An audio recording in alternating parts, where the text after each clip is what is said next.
we are still struggling in this area because this data is very valuable. So every country want to have control of this data. And the discussion, the debate, whether we are sharing the data but also sharing the benefit are still there.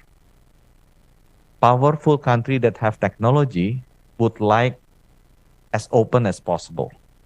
But country that has many population would like to get benefit sharing as much as possible. The country that have technology would like data sharing as open as possible, but country that has many population would like benefit sharing, not data sharing, as much as possible, which is very, very normal. So we are still struggling, but we are keep discussing about this international collaborations on genomic surveillance lab with WHO at the center. Deliverables number 4, we would like to standardize or harmonize the global health protocol standards. Because we realized during the pandemic, usually we lock down the movement of people and the movement of goods. Because movement of people will carry the virus to another part of the world. So when we stop the movement of people, economy stops. And that is dangerous also. So we realize, can we make a mechanism when there is a pandemic, we lock down a country, it's not 100% lockdown, but essential people, important people that have key functions to let the economy survive can still move around with a certain conditions. Like example, pilot or ship operators. Because pilot and ship operators are very important to make sure the movement of people and the movement of goods, especially essential goods, wheat, rice, or medicine, to move around globally. We have the problem when we have pandemic, we cannot import essential medicine come to Indonesia. So we need to make sure this important essential medicine can move globally. So that's why we established a standard of health protocols using WHO QR codes. It's like a passport, health passport. And we have agreed. We have got agreement that we will use a WHO standard health protocols using a QR code that consists of vaccine informations, but also testing informations on top of a normal personal information. So people got this health information certified by WHO, and these people can move around during the pandemic. So this deliverable number 4, we already have got the agreement from G20 countries. So deliverable number 5 is what we are discussing today. It is we would like to make sure we can redistribute the global research hub and manufacturing hub for emergency medical countermeasure, as I mentioned before, for vaccine, therapeutics, medicine. There is another name for medicine, and also diagnostic tools like PCR tests, rapid tests, globally, especially for lower middle income country, and especially in the global south. Because before, usually, the research and manufacturing hubs are located in the developed country in the northern part of the world. So if something happened, pandemic like this, the developing country, especially in the southern part of the world, don't have capacity, both on the research and also in manufacturing capacity. So that's why we need to develop, redistribute, not only in the developed country in the north side of the globe, but also developing countries in the south part of the globe. And we have G20 members in the south part of the globe, like South Africa in the Africa continent, India and Indonesia in the Asian continent, and also Argentina and Brazil in American continent. So we do hope that we can build research and large research and manufacturing capacity in those countries. And the discussion is about this. We have 3 working groups already. The first one is Yogyakarta, talking about the 3 agenda. One in Lombok talking about the 4th agenda. And now the 3rd and the last working group talking about the 5th agenda. And we will have another health ministers meeting on October, and hopefully another finance and health ministers meeting on November, before the leaders meeting in November, to seal and get the 5 concrete deliverables done by the end of the Indonesia G20 presidency. So I stop here and I welcome question and answer. Please. Izin Pak Budi. Saya Nyoman Wirya dari CNN Indonesia TV. Pak Budi, yang pertama mungkin dalam bahasa Indonesia, apa Pak yang disuarakan kali ini Pak dalam pertemuan kali ini, Indonesia yang menyuarakan apa tentang kesehatan di kelompok kerja ini? Yang kedua, terkait dengan cacar monyet Pak, apakah ini kan sangat potensial juga seperti pandemi COVID-19, apakah juga akan dibahas, termasuk bagaimana update terakhir Pak di Indonesia Pak, apakah juga akan ada vaksin terhadap cacar monyet ini? Terima kasih. Jadi yang pertama yang kita ingin suarakan di sini adalah equality. Prinsip-prinsip equality dalam research dan produksi. Karena pada saat pandemi ini terjadi, kalau kita tidak memiliki kapasitas yang merata di seluruh dunia, pandemi itu tidak akan selesai. Karena secara saintifik, kalau misalnya Amerika terjadi pandemi, kemudian kita mengobati orang Amerika saja, pandemi itu nggak mungkin selesai. Kecuali orang Amerika tidak pernah jalan-jalan selama 2 tahun dan dia hanya tinggal di Amerika saja. Dan tidak ada orang dari negara lain yang masuk ke Amerika selama pandemi terjadi, which is tidak mungkin kan? Karena begitu ada orang lain masuk ke Amerika atau orang Amerika keluar dari Amerika, penularan terjadi kembali. Sehingga konsepnya adalah seluruh umat manusia di dunia harus diobati. Itu prinsipnya pandemi. Jadi pandemi one for all for one gitu. Kalau ada filmnya gitu atau ada cerita seperti itu. Itu sebabnya. Secara saintifik seperti itu. Ya, itu yang message utama yang kita ingin sampaikan. One for all for one. Jadi kalau kita punya kapasitas research dan kapasitas manufacture, itu harus di seluruh dunia. Karena nggak mungkin satu negara saja bisa menyelesaikan pandemi yang sifatnya global. Karena penularan itu terjadi antar negara, lintas negara. Itu ya, itu yang pertama. Mengenai cacar monyet. Cacar monyet di Indonesia udah ketemu 1 dan confirm itu positif. Cuma aku mesti bilang ke teman-teman nomor 1 ya. Cacar monyet ini sudah terjadi di dunia 35.000 kasus yang teridentifikasi. Pada masa yang sama, COVID-19 ordenya sudah jutaan dalam waktu yang sama. Kenapa? Karena penularannya dia itu jauh lebih sulit dibandingkan COVID. Jadi penularan terjadi, tapi jauh lebih sulit dibandingkan COVID. Penularannya dia itu terjadi pada saat sudah bergejala, berbeda dengan COVID. Jadi COVID itu belum bergejala, dia sudah bisa menular. Itu sebabnya kenapa dia cepat penularannya. Karena orang nggak tahu dia sakit, kita deket-deket sama dia, tahu-tahu kita ketularan. Kalau cacar monyet, enggak. Dia harus bintik-bintik dulu, keluar nanah-nanahnya, baru dia bisa menular. Kalau dia belum keluar tuh bintik-bintiknya, dia tidak menular. Sehingga dengan demikian, menghindarnya jauh lebih mudah. Karena kita tahu, orang ini udah cacar monyet, ya kita jangan dekat-dekat. Gitu ya. Yang ketiga, penularan cacar monyet itu nggak semudah COVID yang kita ngomong aja muncul keluar. Cacar monyet tuh harus dengan kontak fisik. Jadi unless kita nggak kontak fisik sama dia, kita dekat-dekat gini itu nggak ketularan. Kecuali ya kita kontak fisik sama dia. Ya, kecuali kita ada kontak fisik. Jadi buat teman-teman, cacar monyet terjadi. Tetapi secara saintifik, dia susah nularinnya. Itu tadi, karena dia penularan terjadi pada saat sudah bergejala.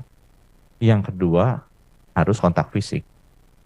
Sehingga ya kita tahu tuh, kalau orang udah sakit, udah bintik-bintik, ya jangan kontak fisik lah sama orang yang bersangkutan. Itu yang pertama ya. Yang kedua, vaksinasi cacar ya karena virusnya sama nih. Bedanya dengan virusnya COVID, dia virusnya virus DNA. Kalau COVID itu virusnya virus RNA. Virus DNA itu lebih besar. Nukleotidanya sekitar 305.000 lah. Kalau virusnya COVID itu sekitar 31.000 kalau di genome sequence ya. Nah, kalau virusnya cacar monyet ini, ya, vaksinasinya sampai tahun 1980, kalau teman-teman ya, kayak saya, itu kalau dilihat tangannya tuh, lengannya, ada nggak tuh goresan-goresannya? Kalau saya tuh masih ada tuh. Bedanya dengan vaksinasi COVID yang berlakunya 6 bulan, ini sekali divaksin berlakunya seumur hidup. Ya, jadi buat teman-teman yang lahirnya di 1980 ke bawah, kayak saya nih udah tua-tua, itu terproteksi. Mungkin nggak 100%, tapi terproteksi. Itu menyebabkan kenapa kita melihat di Asia lebih rendah dibandingkan prevalensinya di Eropa. Ada untungnya kita. Karena di Asia dulu kita kena pandemi cacar lebih belakang dibandingkan dengan di Eropa. Eropa cacar tuh lebih cepat hilangnya. Karena dia lebih cepat hilang, vaksinasinya lebih cepat berhentinya. Karena lebih cepat berhentinya, banyak orang-orang Eropa yang nggak punya imunitas terhadap virus ini. Sedangkan orang Indonesia, karena dulu pandemi cacarnya masih kena, termasuk orang-orang kayak saya, itu divaksinasi tuh cacar. Ya, sehingga masih ada antibodinya. Dengan demikian diharapkan orang-orang yang lahir di bawah tahun 1980 seharusnya masih ada antibodinya. Dan satu lagi yang ketiga yang saya ingin sampaikan adalah fatalitasnya sangat rendah. Dari 35.000 yang ada di WHO, yang meninggal teridentifikasi 12 orang. Meninggalnya bukan karena virusnya. Karena di kulit ini kan nggak bisa bikin meninggal. Meninggalnya biasanya karena secondary infection. Jadi udah infeksi di kulit, kemudian garuk-garuk, segala macam, infeksinya masuk ke ini, kemudian kena infeksi bakteri di paru. Dan biasanya meninggalnya gara-gara pneumonia. Atau nanti infeksinya masuk ke infeksi di meningitis di otak oleh bakteri.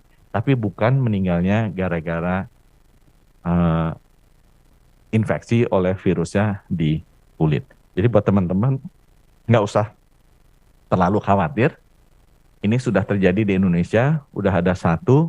Nah pesan saya itu, jaga prokes tetap, mesti kebersihan dijaga. Kemudian kalau ada orang-orang yang sudah berbintik-bintik, ya segera dilaporkan. Dan jangan bersentuhan fisik dengan orang-orang yang berbintik-bintik cacar. Jelas sekali kok kelihatan itu ya. Di tangan, di muka, dan khusus untuk cacar monyet berbeda dengan cacar yang lain, mohon maaf, itu di genital. Ya, di genital. Kemudian yang kedua, kalau ada, ini surveillance-nya juga gampang. Ini kan prokesnya tadi saya bilang ya, prokesnya kebersihan dijaga. Kemudian kalau sudah ada yang kena cacar, jangan kontak sama dia. Ciri-ciri cacarnya itu yang sama bintil-bintil, kayak bisul-bisul, ada nanahnya kayak gitu, jangan kontak sama mereka. Ya, langsung dibawa ke rumah sakit dokter. Surveillance-nya gimana? Itu surveillance-nya pakai PCR. Kita beruntung udah punya 1.000 lab PCR. Reagennya juga kita udah siap. Itu tinggal dites saja, kita tahu apakah dia cacar monyet atau tidak. Ya, dan kita pakai genome sequence, kita bisa tahu cacar monyet ada 2 tipe tuh, Afrika Barat sama Afrika Tengah. Yang satu fatal, yang satu nggak fatal. ya. Dan biasanya yang banyak di Eropa dan yang di Indonesia tuh bukan yang fatal. Sekarang sedang kita genome sequence, kita belum tahu ini variannya yang mana ya. Tapi kalau kita lihat dianya masih survive aja, itu harusnya yang bukan yang fatal. Mengenai perawatannya, saya bilang ke teman-teman tidak usah terlalu khawatir karena fatalitasnya rendah masuk rumah sakit. Dan meninggalnya biasanya bukan gara-gara virusnya ini, tapi gara-gara secondary infections yang terjadi karena infeksi di kulit. Demikian ya, Mas. Silakan. Next question from Nova Xinhua. Ya, Pak. Selamat pagi, saya Nupus dari Xinhua. Yang pertama soal global research ini menarik, Pak. Untuk menjangkau vaksinnya itu kan kembali terapeutik dan lain-lain kembali ke kapasitas masing-masing negara. Gimana sistem yang bakal dibahas dan dibikin ini membuat negara-negara middle income bisa menjangkau vaksin itu? Apakah akan berbarengan dengan program COVAX Facility dan lain-lain gitu, Pak? Kemudian yang vaksin sertifikat, ini saya penasaran soal keamanan data, bagaimana ini menjamin keamanan data ini, Pak. Dan jangkauannya kan lebih luas ke berbagai negara, lebih banyak orang yang mengakses itu. Terima kasih, Pak. Kalau boleh jawabannya bahasa Inggris, Pak. Oh. Vaksin security in vaccine certificate data is very similar in passport data. Passport we have a barcode. Kan? Now we just change the barcode to QR code. The security is basically the same. You know? How do you secure the data in your barcode? How do you secure the data in your QR code is the same. The information that is recorded in the barcode is the information that is recorded in the QR code. It is secured. Yeah? It's secured by a certain security protocols, which is secured by the country. Yeah, secured by the country. Yeah, that is to answer your second questions. The first question is, how can we make sure the mechanism for developing country to be able to leapfrog and be prepared as a research hub and manufacturing hub? So there are two steps that we would like to do. The first step is we will have an agreement between developing countries to establish a virtual hub. So we have had an agreement with India, South Africa, Argentina, and Brazil to work together as a hub of low and middle income country for research and manufacturing capacity. So like example, South Africa is dedicated by WHO as a global hub, WHO hub for mRNA vaccine. Brazil has been dedicated by PAHO, itu adalah WHO South America subsidiary to work on mRNA vaccine. Indonesia is working with China under a bilateral agreement to develop an mRNA technology. So we can work, three of us together, on the mRNA research and development, and we will develop the manufacturing capabilities. And then the second step, after we have an agreement, we will work also with developed country. So to have a technology transfer and also commitment from them if they would like to share technical expertise and also to share also not only technology but also knowledge and people to help us. So those are the things that we are working in this meeting. But of course, the output will be known after the meeting. Okay, next. Next question we have from TVRI World. Yeah. Allow me to introduce myself, Pak Menteri. My name is Devi. I am from TVRI World, and I have two questions for you. Firstly is about the monkeypox, the first monkeypox case in Indonesia. How is actually the condition of the first monkeypox case in Indonesia? And the second is, you've just stated that the effectivity of the COVID-19 vaccine is only lasts for 6 months. Does that mean that people need to take COVID-19 vaccine every 6 months? And is that a sign that the pandemic is quite hard to be ended? That's it. Thank you so much, Pak Menteri. The first one, the condition of the patient is basically fine. So that is an indication that it is not as fatal as what we are hearing from the news. And again, the data shows only 12 fatality out of 30. Now it's only 35,000. If you can look at the WHO website, if I'm not mistaken, 35,000 is based on the 17th of August data. If I'm not mistaken, when I take a look at 18th of August, it increased to 39,000. You can take a look. So the number is only like 0.05 or 0.04% fatality rate. So it is very, very low, very, very low, because it's only affect your skin, basically. Yeah, you look ugly, definitely, but at least you will survive. Yeah, you will survive.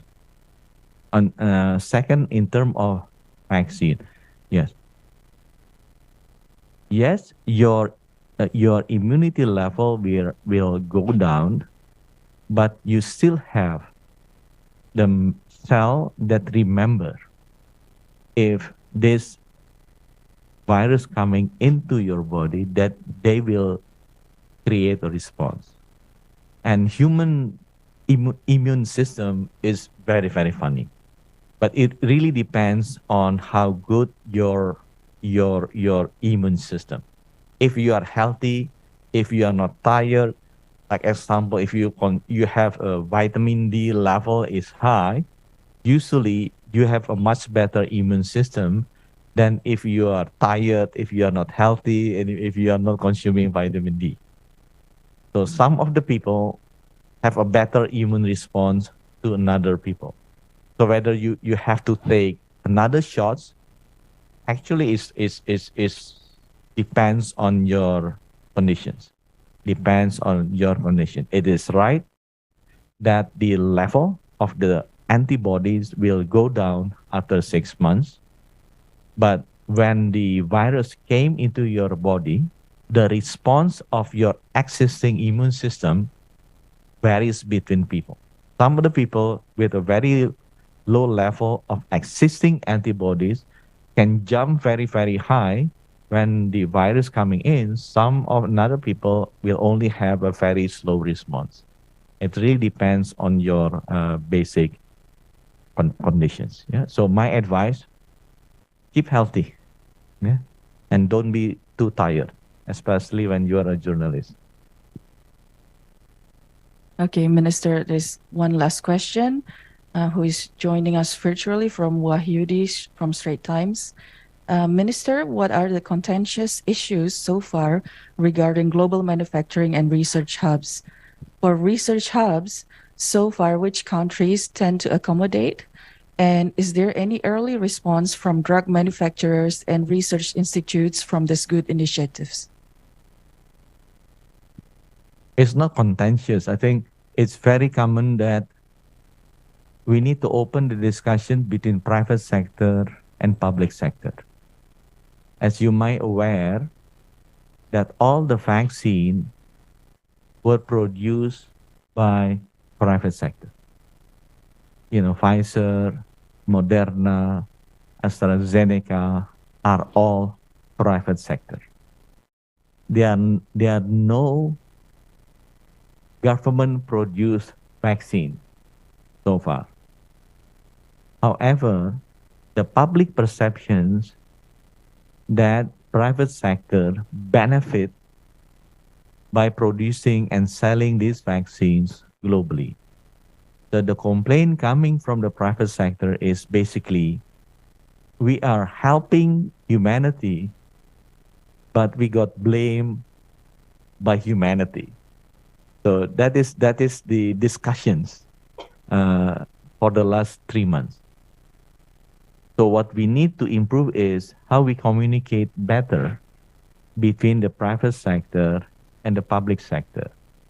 Basically, what private sector convey to us is they are ready to help the public sector to build, to do research, and to produce and to distribute the vaccine. What they need to us is to communicate to them early. Number one is who are the prioritized segment. Because like now, they don't know who are the prioritized segment. So if one country suddenly I want to buy 5 times my population, they just give it to them. Because they don't realize that, hey, actually the world, we need to prioritize to the health workers and the elderly first. If they know that they have to do it, then they will reserve the capacity to the health workers and elderly first before fulfilling the request of one country just to fulfill the capacity by 3 times or 4 times or 5 times the population. Second dimension also, when lockdown happens, they have problem, to delivering the vaccine and also getting the raw material. So how come we are being asked to deliver like hundreds of millions of vaccine, but we cannot get the raw materials coming to our factory? So we need also to get security from the public sector that the raw material movement is still there, and also the logistics to deliver the vaccine is still there also. So that is also the feedback from them. The third feedback is they're also asking, we are ready to give even the free vaccine to the poor country. But we need to understand which one are rich country, which one are poor country. So we can have a tier pricing. So the private sector said, okay, then for the rich country, if you agree, we will give a high pricing. But for the poor country, even we have the only cost-based pricing, which is for them, they are ready to do it.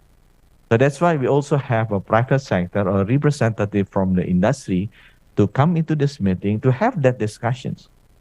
Because I think having the discussion with the private sector would be great in preparing us for the future of the pandemic.